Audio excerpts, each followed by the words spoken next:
Ой, шетелде тек қана байдың балалары оқиды ғой. Ой, ол ағылшын тілін жаттап алған ғой, 5-ші класстан оқып жүр ғой. Шетелге грантқа тек қана НИШ, КТЛ, РФМШан балалар ғана түседі.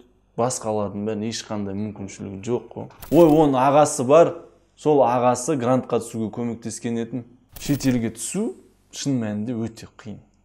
Ол үшін бір ағам болу керек қой, дәу көкем болу керек. Негізі Назарбаев университетте депутаттар мен министрлердің балалары оқиды ғой, шынымен ғой, айтшы. ОБТ рейтинг, маған рейтинг керек. Балалардың ортақ балы қанша? Ана Сәбит деген бала бар еді ғой, ОБТ-ға қатыспай жүрген, соны көтеріңдер. Құрметті Альфа Академия оқырмандары, қош келіпсіздер. Бізде бүгін бірінші рет осында видео түсірмекшіміз. Бұның барлығы оқушыларға, 9-шы, 10-шы, 11-шы сыныптың оқушыларына, сынып жетекшілеріне, сол мектеп оқушыларына беретін мұғалімдерге, мектеп әкімшілігіне, ата-аналарына арналған осында видео түсірейін деп жатырмыз. Жалпы осында 7 видео болды. 7 видеоның ішінде біз жалпы шетелге оқуға түсудің барлық сәтті кейстерін айтып беретін боламыз, және сәтсіз кейстерін айтып беретін боламыз. Грантқа түсуді өте оңай. Сонымен кеттік.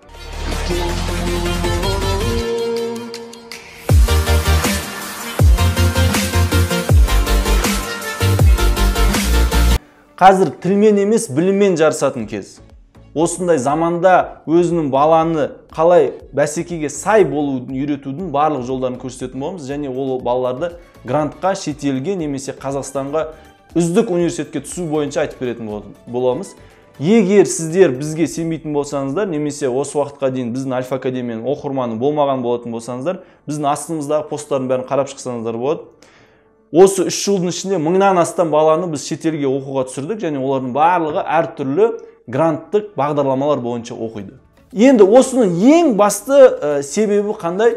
Біздің ойымызша, зерттеу бойынша бұның ең басты себебі ортасы. Баланың ортасы кіммен оқиды, қалай оқиды, қай уақытта оқиды, немен оқиды.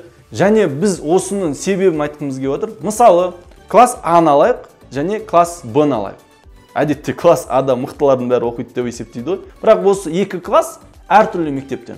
А классы жай орта мектептің классы болсын, және Б классы Назарбаев зияткерлік мектептен болсын. Назарбаев зияткерлік мектепте ол жерде орта сондай қоршаған балалардың барлығы, мұғалімдер және мектеп басшылығының барлығы шетелге оқуға түсудің мүмкіншіліктерін барлығын айтып жүретін болады. Және солар туралы талқылайды. Олар Қазақстандағы қандай топ университеттер бар, қай мамандықтар, қай университетте, қай жоғарғы оқу орнында мықты оқытады, соның барлығын талқылай бастайды, және шетелде қандай мүмкіншіліктер бар екенін айтады. Бірақ класс Б ол жерде Қазақстан туралы айтады, және шетелдің мүмкіншіліктері туралы тек қана 1-2 ғана айтылатын болады. Сонымен салыстырып көрейік. Мысалға, мына жерде 30 баланың 25-і осы тақырыпты талқылайды, және мынау сыныпта болса 30 баланың 2-і ғана талқылайды. Қай сыныпта бәсекелестік жоғары деп ойлайсыздар? Әрине, осы жерде идея көп, талқылау көп, сөздер көп. Мысалға, 24 сағаттың ішінде бала қанша уақыт осы туралы ойланады, және мынау сыныпта 24 сағаттың ішінде бала қанша уақыт осы тақырып туралы сөйлеседі және ойланады.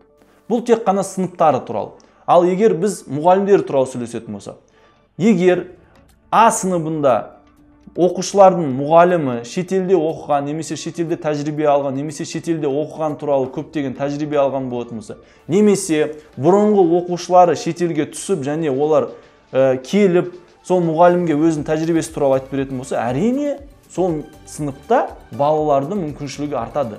Өйткені сабақ беріп жатқан кезде ол міндетті түрде мысал келтіреді. Мысалы, сен оқымайтын болсаң, ертең грантқа түспейсің. Ал егер ағылшын тілін мұғалім айтатын болса, мысалға, Нью-Йорк университетінде осындай мүмкіншіліктер бар. Сол мүмкіншіліктердің ішінде бір сөз бар. Мысалға, admission. Admission деген сөз, ол оқуға түсу жүйесі болып есептеледі. Баланың қоршаған ортасы туралы айтатын болсақ, ол тек қана мектеп, сынып қана емес, және әрине ол отбасы. Егер ата-анасы, немесе туысқандары, үлкен әпкелері, ағалары бұрында шетелге түскен болатын болса, және тәжірибесі бар болатын болса, ол баланың мүмкіншілігі жоғарылайды. Әрине жоғарылайды, өйткені ол бала мектепте оқуға түсу бойынша сөйлеседі, мұғалімі айта бастайды, және ата-аналары және басқалардың барлығы сол туралы сөйлейтін болса, баланың ең басты идеясы, ойы, миссиясы тек қана шетелге немесе Қазақстанға грантқа түсу бойынша барлық жолды барлық мақсатты қоятын болады. Әрине ата-ана бұл жерде шешім қабылдайтын басты рөл болып есептеледі. Өйткені ата-ана кішкентай кезінен баласын тәрбиелеп, өсіріп келе жатқан кезде осы жерде мен баламды қалай шетелге жіберемін. Әсіресе қыз балаларды айтамыз. Қыздарды мен шетелге жібермеймін, Қазақстанда қалдырам. Немесе Алматы мен Астана басқа қалада оқыған болатын болса, Алматы мен Астанаға ғана жіберем, басқа қалаларда оқымайды, тек қана қасымызда оқиды деп есептейді. Бұл жерде үлкен стереотип болып қалыптасқан. 10 жыл бұрын, 15 жыл бұрын әрине бұл кішкене қиын болатын. Өйткені WhatsApp болмайтын, интернет болмайтын, бір-бірімен хабарласу құралдары өте аз болатын. Қазіргі кезде сіздер балаңызды қай жерден кірді, қашан шықты, қандай тамақ жеді, соның барлығын көре аласыздар. Өйткені университет шетелде сіздің балаңызға ID карта береді. ID картаның ішінде ол сіздің есіктен кіретін ID картасы, және сол ID картамен тамағын төлей алады, ішетін суын төлей алады, транспорт төлей алады. Барлығын сол арқылы төлем жүргізу арқылы сол жерде кіре алады. Ал сіздер сол ID картаның логин паролімен кіресіздерде, қашан университетке кірді, қашан жатақханаға кірді, қандай жерден тамақ ішті, ол тамақтың аты қандай, соның барлығын көре аласыздар, сол арқылы бақылай аласыздар. Бірақ менің ойымша 17-18 жасар балаға біз сену керекпіз. Біз оған сенім білдіру керекпіз. Біз сенім білдірмек тұру балаға қысым келтіреміз кейде. Өзіміздің мамандығымызды оған ұсынғымыз келеді. Кейде ол бала ол мамандықты таңдағысы келмейді, немесе университет таңдағысы келмейді. Біз міндетті түрде ең бірінші қысым келтірмей, диалог арқылы, балаға сену арқылы бір ортақ шешімге келу керекпіз. Және төртіншісі, шешім қабылдайтын осы жалпы процестің ішінде, бірақ өз қатты көзге көрінбейтін де шығар, ол мектеп әкімшілігі. Мектеп әкімшілігі жалпы саясатты жүргізеді мектепте, және оқушыларға толық сол жердегі қауіпсіздікке жауап береді. Бұл қауіпсіздік деген сөзді көбісі өте терең түсініп қалуы мүмкін, және оқушыларды көп жерге шығармайды, көп жерге жібермейді, және әрине бала аман-есен мектепке келіп, аман-есен үйіне барса екен деп есептейді. Сол кезде біздің мектеп әкімшілігінің негізгі саясатына біз ұсыныс жүргізуіміз келеді. Бала физика, математика саласында мықты болатын болса, балалармен диалог жүргізу арқылы әртүрлі олимпиадаларды ұсынуға, немесе ғылыми жобалар ұсынуға, егер бала қоғамға өте пайдасын тигізгісі келсе, КВН-ге барсын, немесе еріктілікке барсын, әртүрлі қоғамдық жобалар қатыссын. Өйткені 15 жастан бастап бала әдетте мектептің ішіндегі процестің қызығушылығы өте төмендейді, және ол қай жаққа барады? Компьютерный клубқа барады, өздерінің бір достарымен басқа жақта жүреді. Сол ортада негізгі қызығушылық ол мектеппен бірге болу керек.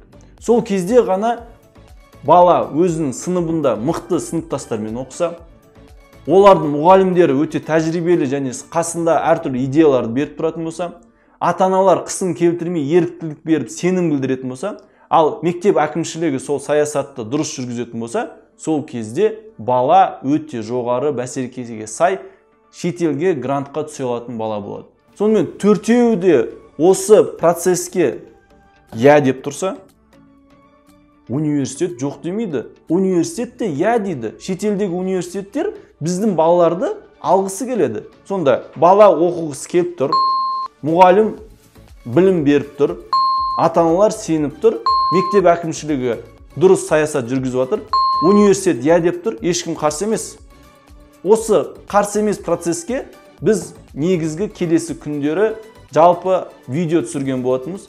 Ата-анаға, балаға, мұғалімге, мектеп әкімшілігіне және университетке түсу бойынша барлық жүйені, бар қыр-сырларын, факттерін, кейстерімізді сіздермен бөліскіміз келеді.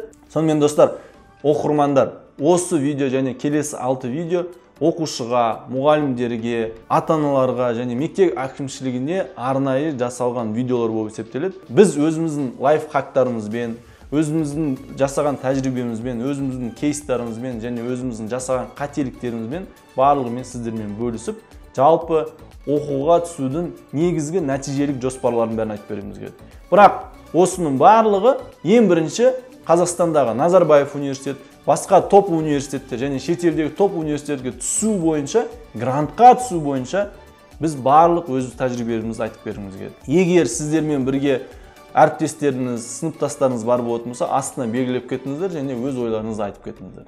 Арай, осылардың барлығы осы кісілерге қажет деп ойлайсыз ба? Әрине ағай, бөлісейік та. Керістік.